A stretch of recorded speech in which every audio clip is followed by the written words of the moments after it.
Turning now to the Middle East, the head of the UN's nuclear watchdog is expected to visit Iran today as Washington and Tehran prepare for a second round of high-stake talks. CBS News senior foreign correspondent Elizabeth Palmer is joining me now from London with more on this.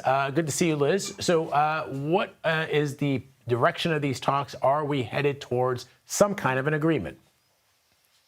I wish I could tell you. It's far too early to know that. It's amazing that the talks are happening at all. But I've covered this story now for well over a decade. I can tell you that any progress is going to be painful and slow. Round one that you referred to in Oman last weekend had good mood music. Both sides said that the talks were productive, but there is a rock and a hard place here. The U.S. envoy, Steve Witkoff, has shifted his stance, apparently. Originally, he said, well, Iran could keep enriching uranium for civilian use, power generation.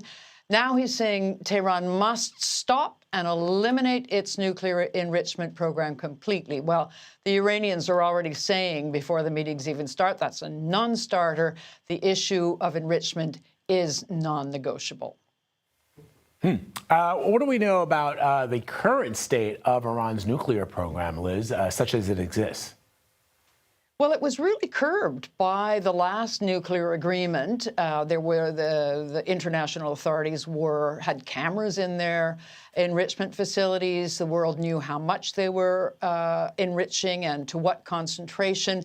That ended in 2018 when Donald Trump pulled the U.S. out of the deal.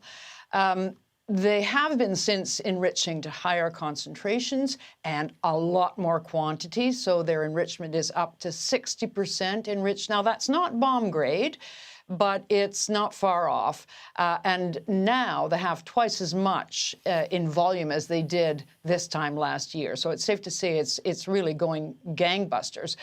Western experts don't think Iran has built a bomb yet, even an experimental one, but that they do have the know-how. And bear in mind, they also have a very sophisticated missile program, the missiles that would be needed to carry the nuclear bombs. And the U.S. appears to want to end that, too, which the Iranians will not want to do. So has the ongoing conflict in the region between Israel and Iranian proxies like Hezbollah weakened Tehran's position at the negotiating table when it comes to all of this? It's certainly weakened Iran. They don't have so many regional allies, but it's quite conceivable, and some arms control experts think that that has put them into a corner and that in the end they're going to cling much more ferociously to this leverage of their nuclear program than they would have before they'd been weakened. So it could end up being counterproductive. All right, Elizabeth Palmer reporting from London for us this morning. Liz, thank you. Good to see you.